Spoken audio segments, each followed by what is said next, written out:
Alors que le procès des massacres du 28 septembre 2009 s'achemine vers sa fin, il nous est quand même permis de nous poser la question de savoir pourquoi certaines personnes n'ont pas été entendues devant ce tribunal. Et nous nous questionnons donc sur les grands absents de ce procès des massacres du 28 septembre 2009. C'est l'objet de notre vidéo d'aujourd'hui. Suivez.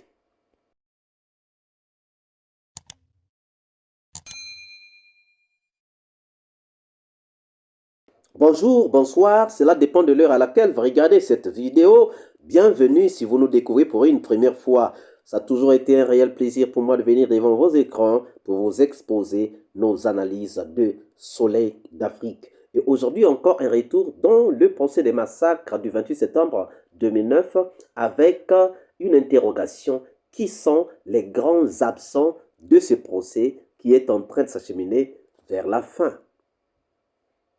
Alors que nous sommes en train de nous acheminer vers la fin du procès des massacres du 28 septembre 2009, il y a encore des questions que nous pouvons nous poser. Il y a encore des interrogations qui ne cessent de harceler notre cerveau, de harceler notre mémoire. N'y a-t-il pas des absents dans le procès des massacres du 28 septembre 2009? C'est sur cette question que nous avons voulu porter l'analyse que nous faisons aujourd'hui.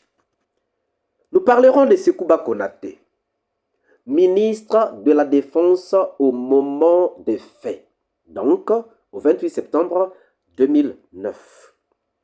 Il s'avère que des hommes en uniforme sont allés au stade. Or, qui commandait les hommes en uniforme? C'est le ministre de la Défense.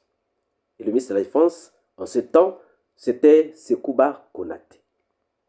Mais il n'a jamais été impliqué dans ce procès des massacres du 28 septembre 2009. Nous pensons que c'est quand même quelque chose de regrettable. Nous pensons que Sekouba Konaté, même s'il n'est pas impliqué, même s'il n'est pas inculpé, il pouvait quand même être là en tant que témoin. Qu'il soit présent en présentiel ou encore en vidéoconférence. Mais nous pensons que Sekouba Konaté avait des choses à dire pour éclairer la lanterne du tribunal. Et surtout, qu'il a été cité par Dadis Camara comme étant parmi ceux qui ont organisé donc les massacres du 28 septembre 2009 en collaboration avec Alpha Condé. C'est pour cela aussi que nous allons citer Alpha Condé comme étant aussi un absent de ce procès. Parce que son nom est sorti, Dadis Camara a clamé haut et fort que c'était un complot contre lui. Donc le 28 septembre 2009, c'était un complot contre lui, Dadis Camara, perpétré par Sekouba Konaté, Alpha Condé et Toumba. Si Toumba Diakité est là, on aurait bien voulu voir aussi Alpha Condé et Sekouba Konaté dire leur part de vérité ou donner leur version de fait par rapport aux accusations de Dadis Camara. Même pas en tant qu'inculpé ou en tant qu'accusé, mais au moins en tant que témoin. Nous pensons que l'absence de Alpha Condé et de Sekouba Konaté peut être regrettable.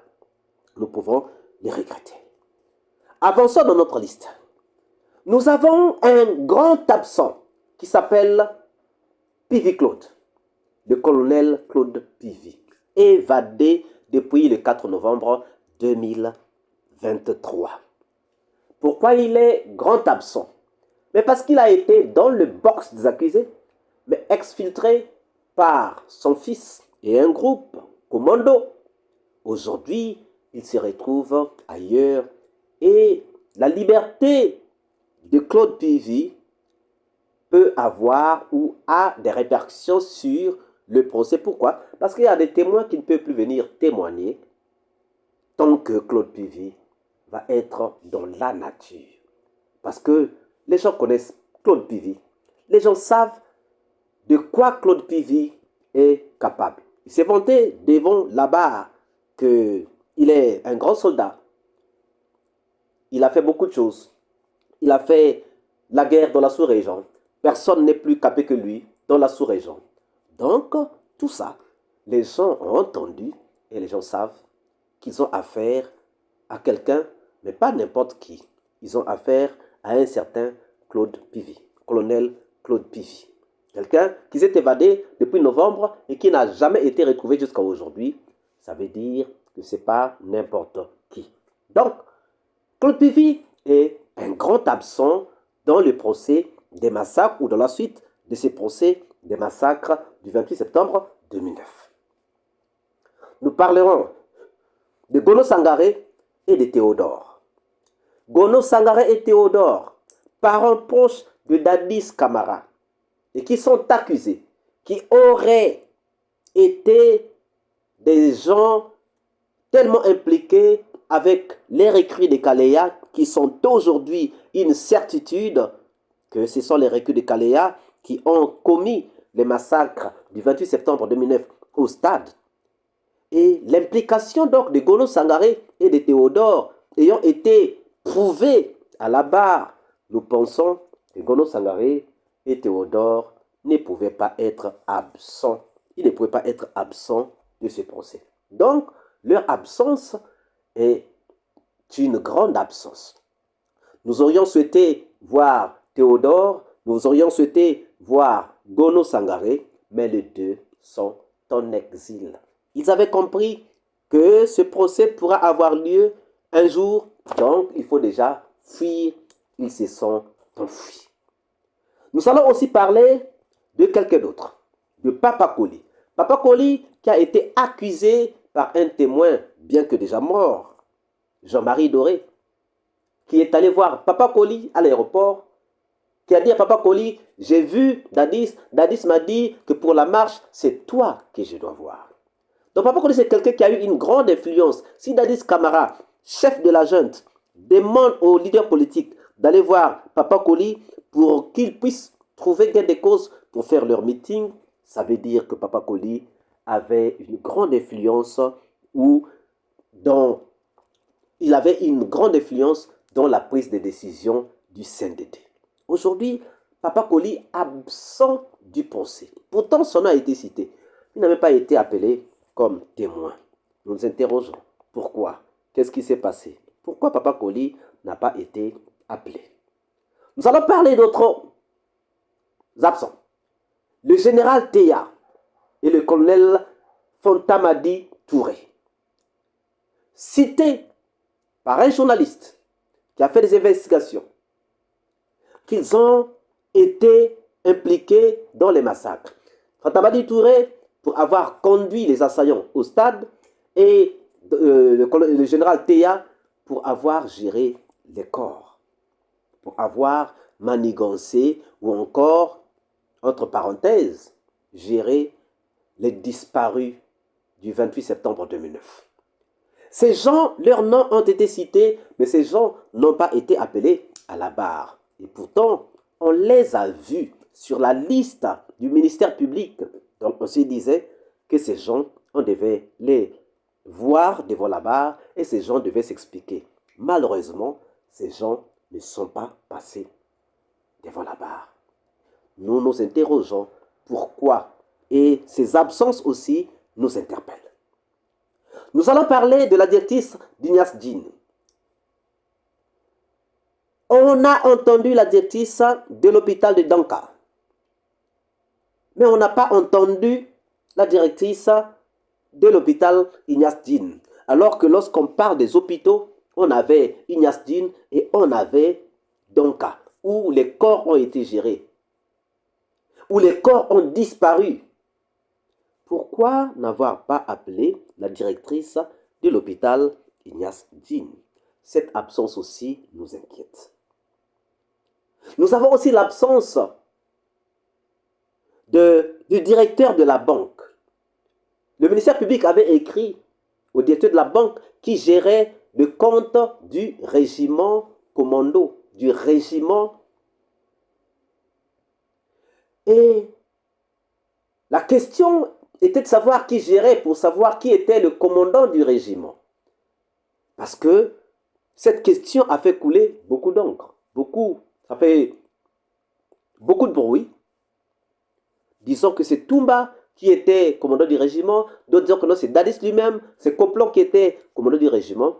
On voulait savoir qui était commandant du régiment et avoir la réponse à qui pouvait avoir le droit de faire son Le tribunal criminel. et se retrouver au stade.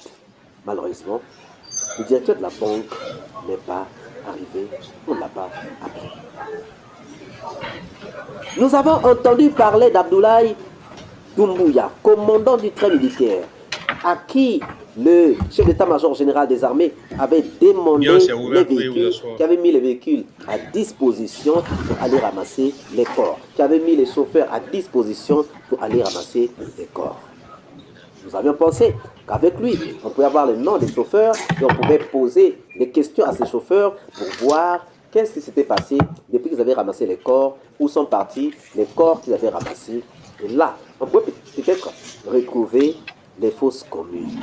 Malheureusement, Abdoulaye Doumbouya n'a pas été invité. Pourtant, il a été cité devant le tribunal. Nous avons d'autres absents. Nous pouvons penser à Maître Siriman Kouyaté et Alpha Amadou Baldé. Siriman Kouyaté, pour avoir été le président de la commission ayant trouvé un seul coupable de ce massacre, le commandant Toumba. N'ayant pas vu qu'il avait l'implication des éléments de Kalea, n'ayant pas vu qu'il y avait ceci, cela, seul impliqué dans ce massacre, le commandant Toumba. Fédération Nous internationale des ligues de droits de l'homme, que FIDH, Siriman Kouyaté l'Organisation avait guinéenne de le défense droit, des droits de l'homme même et du le citoyen, devoir OGDH, de venir nous l'Association des expliquer parents comment victimes est-ce que et sa amis du commission 28 septembre est arrivée 2009 à à Vipa. cette conclusion. Le juge Diawara, qui a dirigé quelques interrogations avec les victimes, aujourd'hui, il se retrouve qu'il y a des choses dans des procès-verbaux, mais que les gens n'ont pas dites. Beaucoup de gens sont passés devant la barre dire que ça, je n'avais pas dit. On a fait accuser Kalonzo par Sori Kondé. Sori Kondé a dit, je n'ai pas accusé Kalonzo, je n'ai pas dit ça. Et aujourd'hui, nous, on pensait que le juge Diawara devait être parmi les gens qui devaient être entendus. Malheureusement, il n'a pas été entendu. Il est... Voilà. Ces absences aussi nous causent des problèmes.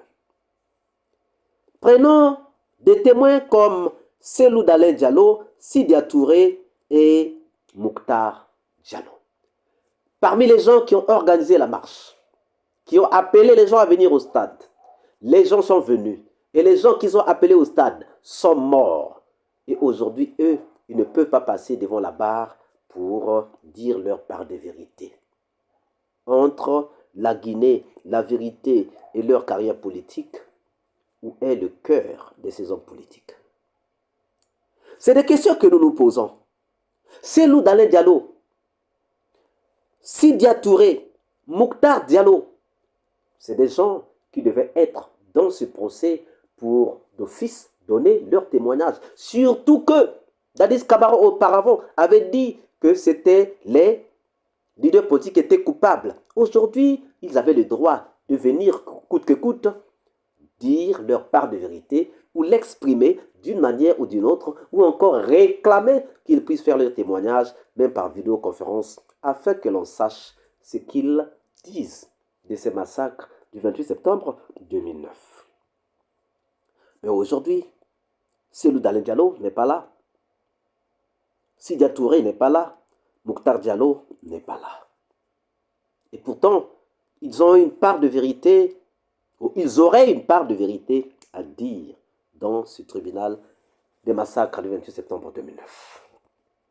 Chers amis, pensez-vous qu'il y a d'autres absents qui ne sont pas cités dans cette vidéo? Nous voulons que vous puissiez mentionner leur nom dans les commentaires. Que pensez-vous donc de ces absents? Nous attendons vos réponses dans les commentaires. Si cette vidéo vous a plu, ne manquez pas de laisser vos pouces bleus, de commenter, de partager. Si vous n'êtes pas encore abonné, c'est le moment de vous abonner et surtout de ne pas manquer d'activer la cloche de notification afin d'être averti à temps réel de toutes nos prochaines publications. Quant à moi, je vous dis à très bientôt pour une nouvelle capsule Ciao.